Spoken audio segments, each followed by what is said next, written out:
Have you ever wondered how it is possible for giants to appear in so many mythologies? In religious stories and tales passed down from generation to generation since ancient times. From the giant Nephilim of the Bible to the trolls of Norwegian mythology, everything seems connected. Giants populate the stories of distant and diverse cultures, separated by oceans and millennia. Doesn't it seem strange to you that civilizations with no contact with each other share such similar stories? On this journey, we will analyze the 7 most enigmatic mythological creatures in human history. We will investigate their origins and their possible links to the Nephilim, the giants of the biblical Genesis. From the forests of North America, where Bigfoot instills terror to this very day, to the lands of Norway, where the terrifying and ancient legend of the dark 1,000-year-old troll reigns. We will explore these creatures one by one to find clues of connection and Nephilim descent. Incredibly, the sightings of these creatures in the modern world have increased in recent years. Did they really exist? Are they still hiding among us? Or have they emerged after centuries of absolute silence? It is possible that these creatures are not the product of imagination, but signs of a forgotten past. And above all, it is possible that the Nephilim are still among us through these creatures. Now is the time to explore these 7 terrifying mythical creatures related to the Nephilim. But before we begin, consider a fact that historians and scholars always prefer to ignore. The Great Flood described in Genesis did not destroy everything that we have believed for centuries was destroyed. The evidence of this is present in every culture on the planet, in every known tradition of giants. The Holy Scriptures describe the Nephilim as the sons of fallen angels and human women. Genesis 6 warns that there were giants on the earth in those days, and also after the Great Flood. When the sons of God joined with the daughters of men, extraordinary beings were born. These were not merely tall humans, but creatures that defied the boundaries of the natural.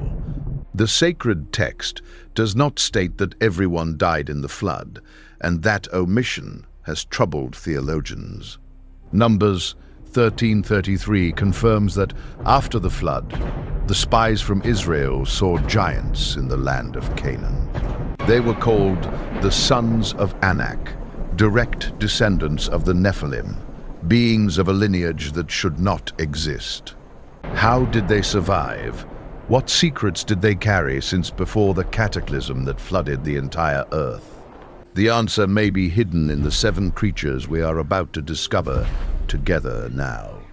The first is Bigfoot, the living legend of North America and its deep connection with the Nephilim. With its imposing height that surpasses any man, it walks silently through completely unexplored forests. Its massive figure, covered in thick fur, blends into the wild surroundings, making it almost invisible to everyone. His intense and thoughtful eyes could reflect an ancient wisdom, a legacy of the most distant Nephilim. In their footprints, the story of a life in the shadows is read, avoiding contact with the hostile modern world. Is it possible that Bigfoot is more than just a simple legend from the dark forests of North America? Could he be a direct descendant of the Nephilim, bearer of secrets from an era before the Great Flood? The indigenous peoples of North America have known it for millennia, long before the colonizers. The Salish tribes call it Sasquatch, a being of the forest on the boundary between the human and the ancient spiritual. It is not simply an animal, the tribal elders say.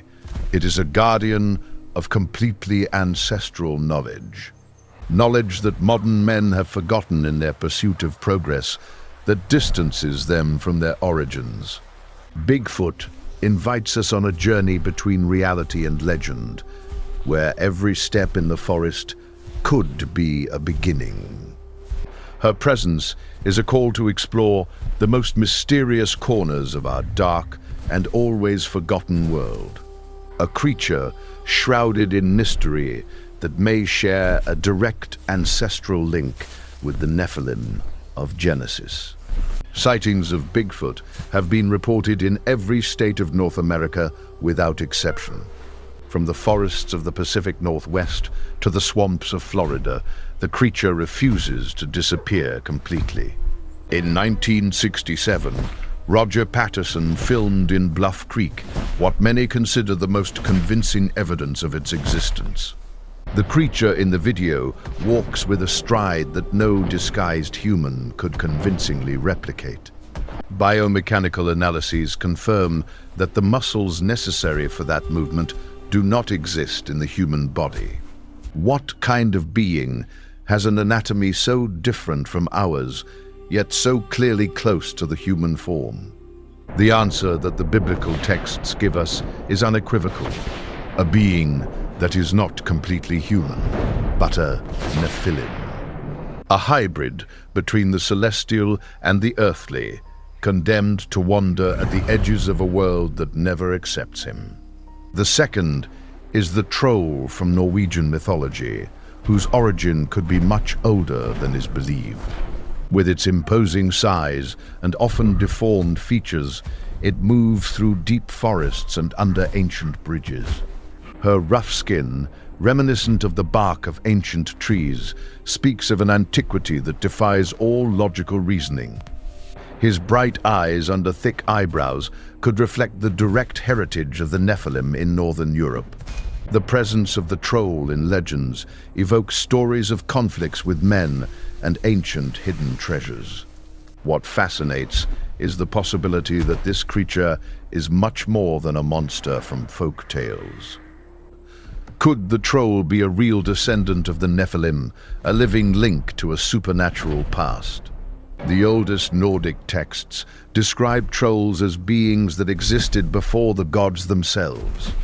This puzzling antiquity suggests an external origin from the north, brought from distant lands by the Nephilim. The troll represents a journey into the unknown, towards the deepest roots of all our beliefs. The third is the Cyclops from Greek mythology, known for its single eye in the center of its enormous forehead. It represents a brute and primordial force whose gigantic stature could indicate a direct Nephilim heritage. In ancient Mediterranean cultures, Cyclopes were seen as demigods with total unique abilities. In classical stories, they are artisans and builders of the most powerful weapons for the gods of Olympus. Hesiod describes them as the children of Uranus and Gaia, beings that predate even the revered Olympic gods. And if this primordial condition actually reflects your connection with the antediluvian Nephilim of the sacred Genesis, the Odyssey tells how Odysseus faced Polyphemus, a Cyclops who terrorized all the sailors of the sea.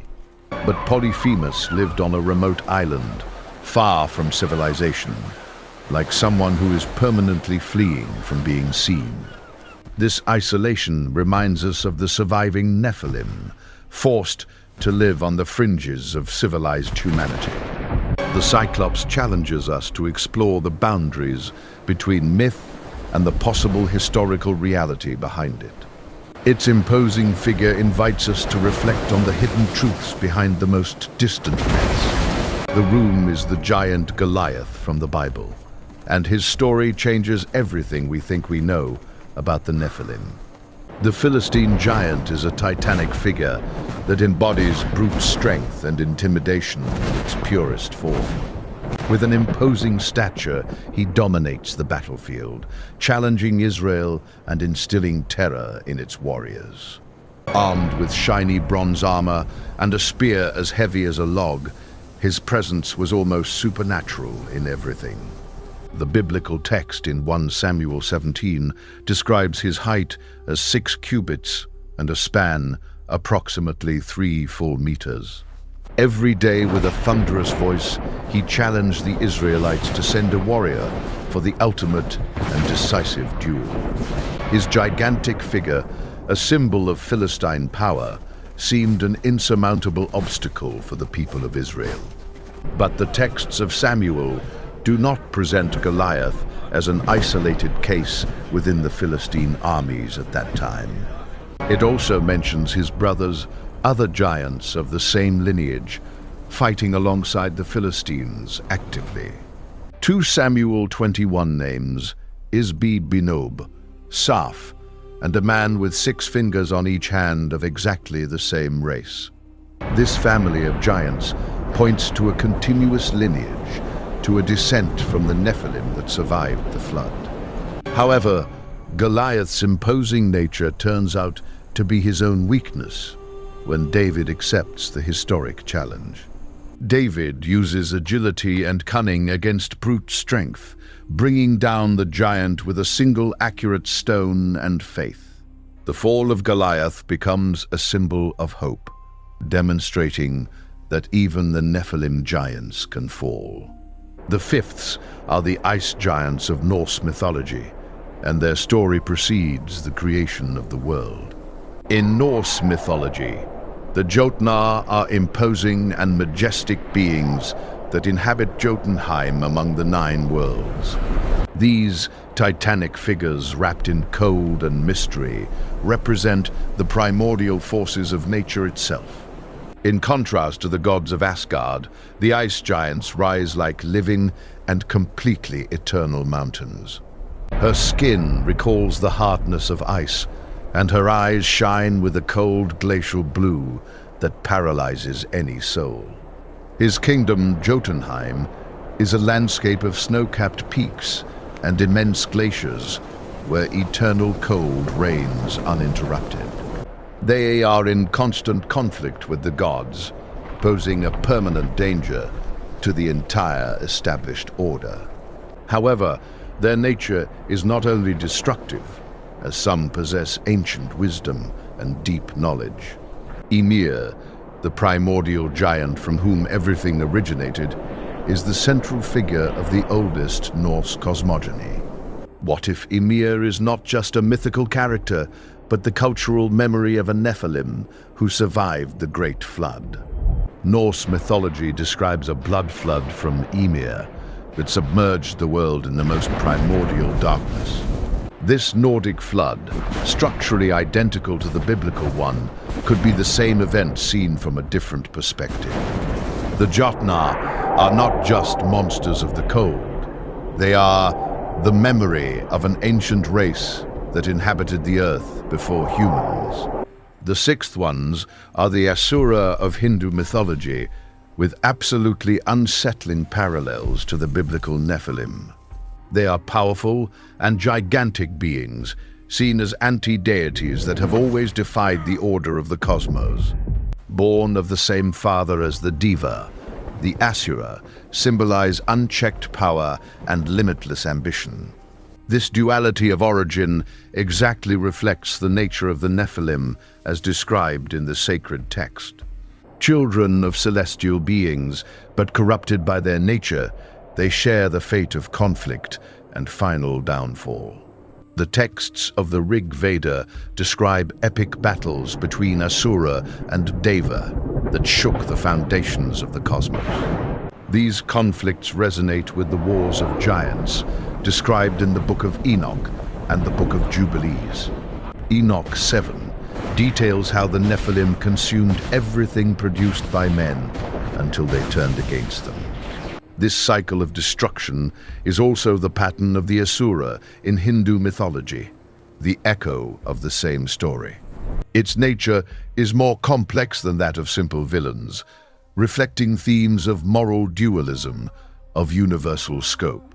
The Asura illustrate the eternal conflict between order and chaos, between the divine and the fallen, in its highest expression.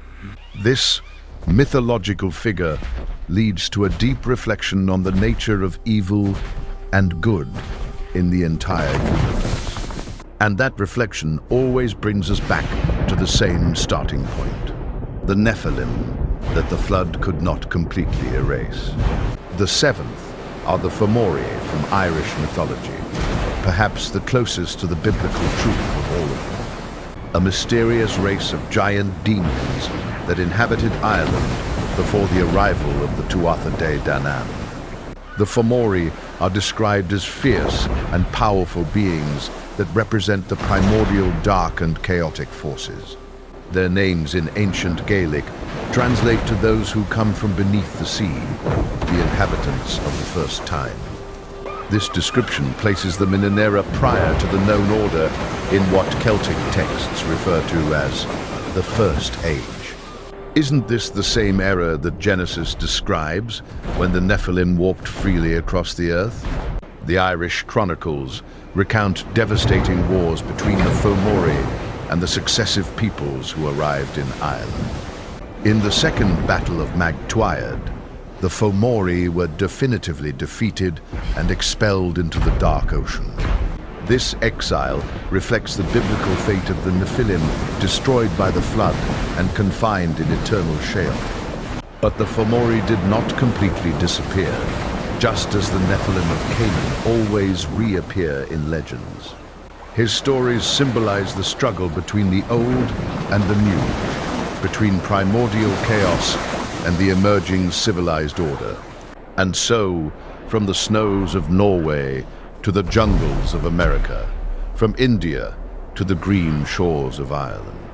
7 traditions, 7 cultures, 7 races of giants, all pointing to the same extraordinary and unique origin. Is it possible that cultures with no contact with each other independently invented the same story so exactly? The statistical probability of such a perfect match is practically 0 in any mathematical calculation. The Nephilim existed, and some survived the flood, perpetuating their lineage in the memory of all humanity.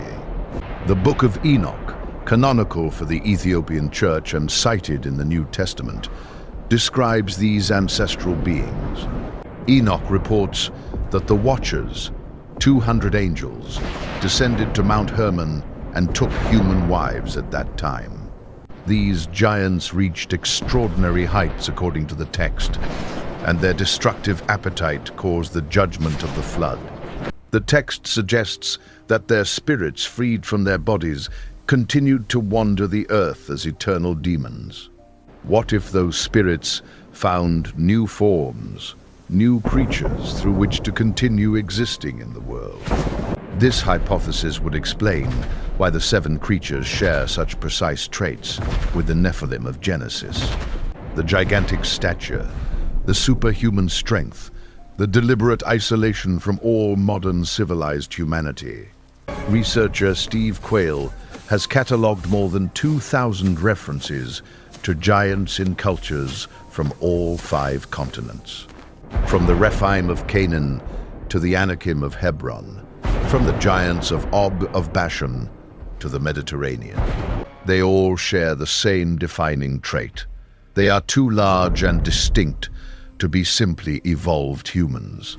Archaeological records have produced disturbing findings that academic circles prefer to always ignore. Skeletons over 3 meters tall have been reported in excavations in the Middle East, Europe, and North America.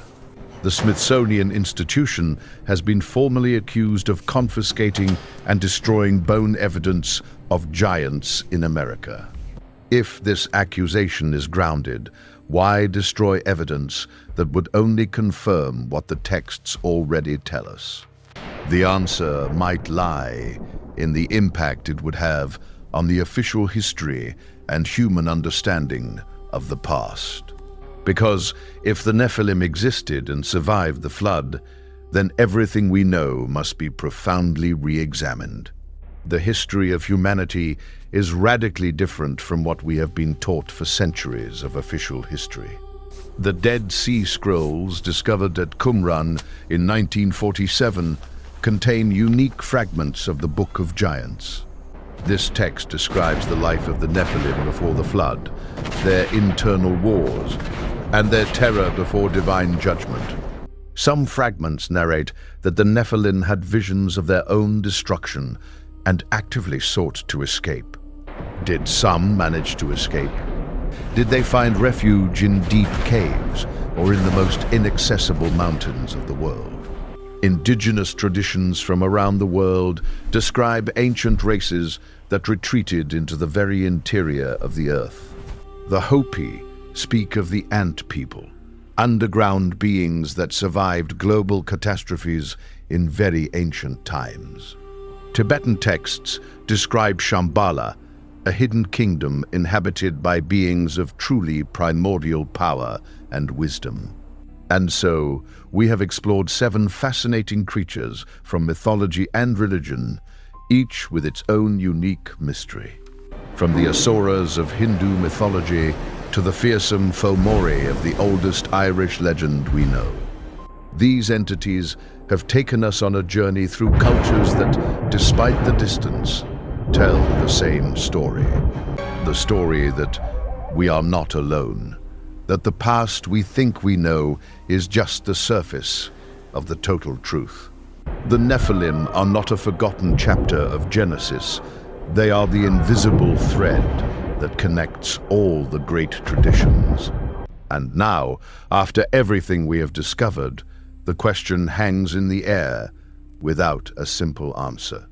Among all these mythological creatures explored today, which ones do you think are directly linked to the Nephilim? The American Bigfoot, the Nordic Troll, the Greek Cyclops, the Jotnar, the Hindu Asura, or the Irish Fomori? Share your thoughts in the comments and join us in this exploration of the mysterious world of giants. If this story has opened your eyes, subscribe so you don't miss what's coming next on this eternal journey.